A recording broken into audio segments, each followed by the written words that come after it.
Bismillahirrahmanirrahim. Assalamualaikum warahmatullahi wabarakatuh. Alhamdulillah rabbil alamin, wassalatu wassalamu ala asyrafil anbiya'i wal mursalin Sayyidina Muhammad wa ala alihi wa sahbihi ajma'in. Terima kasih pada pengacara majlis yang bahagia, Ketua Seri IR Dr. Zaini Ujang, Ketua Setiausaha Kementerian Alam Sekitar dan Air, Yang Berhormat Tuan Haji Abdul Aziz bin Kadir, Timbalan Pengurusi Jawatankuasa Pertanian, Industri Asas Tani, Bioteknologi, Teknologi Hijau dan Alam Sekitar Negeri Kelantan Darul Naim, Encik Niloy Banerjee, Residen Representatif for UNDP Malaysia, Singapura dan Brunei Darussalam, Yang Berusaha Dr. K. Nagural Tendon, Timbalan Ketua Setiausaha Pengurusan Alam Sekitar, Kementerian Alam Sekitar dan Air, Yang bahagia Puan Azizah bin Arifin, Timbalan Ketua Setiausaha Pengurusan Air dan Pembentungan, Kementerian Alam Sekitar dan Air, Yang Berusaha Puan Nolim bin Jaafar, Ketua Pengarah Jabatan Alam Sekitar Malaysia, Ketua-Ketua Jabatan, Dewan Kehormat, tuan-tuan dan puan-puan sekalian. Alhamdulillah, kita syukur pada Allah Ta'ala pada petang ini dapat kita bersama dalam satu majlis yang sangat besar maknanya kepada kita semua dan khususnya bagi komitmen negara kepada isu ozon. Tuan-tuan sekalian, 1450 tahun dahulu Allah Ta'ala telah menurunkan suatu ayat Al-Quranul Karim yang sangat hebat. Firman Allah Ta'ala, وَجَعَلْنَا السَّمَاءَ سَقْفًا مَحْفُوظًا وَهُمْ عَنْ آيَاتِهَا مُعْرِضُونَ. Dan kami jadikan di langit itu suatu lapisan yang sangat terpelihara dan sangat terkawal, dan mereka berpaling daripada petanda kekuasaan kami. Ayat ini menjelaskan bagaimana Allah Ta'ala telah pun menjadikan suatu lapisan yang sangat kukuh yang hari ini dinamakan lapisan ozon. Dan Allah Ta'ala menyebut dengan suatu istilah saqfan mahfuza, suatu lapisan mahfuza yang cukup terpelihara. Cuma pada hujung ayat ini Allah Ta'ala menyebut wahum an ayatina mu'ridun, manusia tidak mempedulikan tentang lapisan tersebut. Tuan-tuan sekalian, pertama saya ingin mengucapkan terima kasih yang tidak terhingga kepada seluruh pihak dalam menjayakan pertemuan kita pada petang ini, suatu pertemuan sempena sambutan Hari Ozon Sedunia dan perancaran Hari Alam Sekitar Negara 2020. Selain daripada sambutan Hari Malaysia yang disambut pada 16 September, tarikh ini juga merupakan sambutan Hari Ozon Sedunia. Ia turut diraikan bersama dengan 197 negara peserta Protokol Montreal mengenai kawalan bahan pemusnah lapisan ozon. Tema sambutan pada tahun ini ialah ozon untuk kehidupan, dengan slogan 35 tahun pelindungan lapisan ozon, yang mencerminkan usaha kolektif semua negara peserta terhadap Konvensyen Vienna dan Protokol Montreal. Usaha ini telah dilaksanakan secara konsisten sejak 35 tahun yang lalu, selaras dengan penubuhan Konvensyen Vienna pada tahun 1985 yang bertujuan melindungi lapisan ozon untuk seluruh hidup bumi pada masa kini dan keperluan pada generasi akan datang. Tuan-tuan dan puan-puan sekalian, berdasarkan kajian yang dijalankan oleh NASA, lubang ozon di Antartika semakin pulih dan berkurangan daripada 28.2 juta kilometer persegi pada tahun 2015 kepada 10 juta kilometer persegi pada tahun 2019. Pencapaian yang memberangsangkan ini menunjukkan pelbagai langkah yang telah diambil oleh negara peserta telah menatijahkan hasil yang sangat baik. Sejak Malaysia ratifikasikan Protokol Montreal pada 29 Ogos 1989, Malaysia sangat komited ke arah penghapusan serta mengawal penggunaan bahan-bahan pemusnah ozon yang berpotensi menipiskan lapisan ozon, seperti penghapusan penggunaan bahan pemusnah ozon generasi pertama seperti klorofluorokarbon atau CFC dan halon. Bermula pada tahun 2012 hingga 2040 pula, Malaysia berusaha ke arah menghapuskan penggunaan hidroklorofluorokarbon ataupun HCFC, iaitu bahan pemusnah ozon generasi kedua.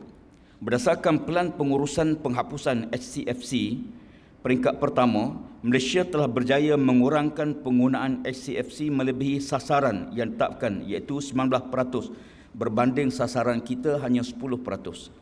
Kini Malaysia sedang berada pada fasa HPMP peringkat kedua bermula pada tahun 2017 hingga 2021. Pada tahun ini Malaysia telah pun mengurangkan penggunaan HCFC sebanyak 59% berbanding sasaran awal kita 35%. Kerajaan juga sedang merangka beberapa strategi untuk membantu pihak industri dalam projek menukar teknologi yang masih menggunakan bahan pemusnah ozon HCFC kepada teknologi mesra ozon. Tuan-tuan dan puan-puan sekalian, justru sempena sambutan Hari Ozon Sedunia 2020 pada hari ini, pada 16 hari bulan, dan peringkat negara kita sambutkan pada hari ini 10 buah premis besar yang telah berjaya melengkapkan projek penukaran teknologi dalam tempoh 2 tahun pertama pelaksanaan HPMP peringkat kedua telah dijemput untuk bersama-sama meraihkan sambutan Hari Ozon Sedunia tahun 2020 dan menerima sijil penghargaan di atas skala ini. Di kesempatan ini saya ingin mengucapkan tahniah kepada jabatan dalam sekitar dan semua pemegang taruh atas pencapaian ini. Di peringkat antarabangsa, Malaysia merupakan sebuah negara sedang membangun yang sangat aktif dalam aktiviti pelindungan lapisan ozon. Sehubungan dengan itu, Malaysia sering mendapat pengiktirafan daripada badan-badan antarabangsa. Pengiktirafan ini menggambarkan reputasi Malaysia di pentas global dalam usaha melindungi lapisan ozon. Contohnya pada tahun 2018, Jabatan Alam Sekitar telah dianugerahkan Sustainable Development Goal Environment Sustainability oleh UNDP Malaysia sempena sambutan United Nations Malaysian Award. Kami merasa sangat berbesar hati dan mengucapkan jutaan terima kasih kepada pihak UNDP Malaysia yang mengiktiraf usaha Malaysia dalam memelihara dan pemeliharaan lapisan ozon. Terkini, Ketua Pengarah Jabatan Alam Sekitar pula telah dilantik sebagai Naib Pengurusi mewakili Asia Tenggara dan Pasifik dalam Biro Bersama Persidangan ke-11 Konvensyen Vienna dan Mesyuarat ke-11 Protokol Montreal berkaitan bahan-bahan penipisan lapisan ozon untuk tahun 2019 hingga 2020. Tahniah sekali lagi diucapkan. Tuan-tuan sekalian, usaha pemeliharaan lapisan ozon tidak terhenti di sini. Malah ia akan terus diperkasa demi kelestarian alam sekitar untuk generasi akan datang. Lanjutan daripada itu, semua negara peserta kepada Protokol Montreal telah pun bersetuju dengan pindaan Kigali bagi menyumbang ke arah pengurangan impak perubahan iklim. Malaysia dalam proses ratifikasi pindaan Kigali untuk mengurangkan penggunaan HFC yang memberi impak langsung kepada pemanasan global. Strategi mengurangkan penggunaan HFC yang bermula pada tahun 2024 dengan mensasarkan pengurangan sebanyak 10% pada tahun 2029. Tuan-tuan dan puan-puan sekalian, komitmen Malaysia dalam memelihara lapisan ozon ini turut diterjemahkan dalam pelbagai program dan kempen kelestarian alam sekitar. Antaranya ialah sambutan Hari Alam Sekitar Negara. Hari Alam Sekitar Negara disambut pada 21 Oktober setiap tahun. Ia bertujuan untuk memupuk kesedaran awam mengenai pemeliharaan, pembudayaan dan pelestarian alam sekitar. Dengan bertemakan alam sekitar tanggungjawab bersama, insya-Allah sambutan Hari Alam Sekitar Negara 2020 akan dianjurkan dengan penuh kemeriahan dalam norma baru dengan kerjasama Kerajaan Negeri Kelantan. Walaupun sambutan Hari Alam Sekitar Negara 2020 pada tahun ini agak berbeza berbanding dengan tahun-tahun sebelumnya, namun kita mahu masyarakat sedar bahawa komitmen kelestarian alam sekitar itu adalah tugas dan tanggungjawab setiap manusia. Mesej utama yang ingin disampaikan dalam sambutan Hari Alam Sekitar Negara 2020 ialah mengenai kaedah pelupusan sisa barangan elektrikal dan elektronik yang betul serta pengurangan penggunaan plastik sekali guna. Pelbagai aktiviti akan diadakan, antaranya perutusan khas Yang Amat Berhormat Perdana Menteri pada 21 Oktober 2020. webinar bertemakan kelestarian alam sekitar, dan satu khutbah khas, khutbah Jumaat khas akan diadakan di seluruh negara. Program Denai Sungai Kebangsaan, bahkan termasuk juga kempen hindari plastik sekali guna, wawancara alam sekitar melalui siaran televisyen, radio dan media sosial yang lain. Saya ingin maklumkan pihak jawatankuasa penganjur telah menyusun lebih pada 35 program, termasuk program atas talian. InsyaAllah kemuncaknya Majlis Perasmian Hari Alam Sekitar Negara 2020 akan diadakan pada 24 Oktober 2020 di Universiti Sains Malaysia, Kubang Krian, Kelantan. Kementerian Alam Sekitar dan Air ingin mengumumkan bahawa pra-pelancaran Hari Alam Sekitar Negara bagi tahun 2020 bermula hari ini hingga sepanjang bulan Oktober dan November 2020. Saya turut mengambil kesempatan ini untuk mengucapkan jutaan terima kasih kepada semua pihak yang terlibat dalam menjayakan majlis yang sungguh bermakna ini. Marilah kita sama-sama melestarikan alam sekitar demi kesejahteraan generasi hari ini dan generasi akan datang.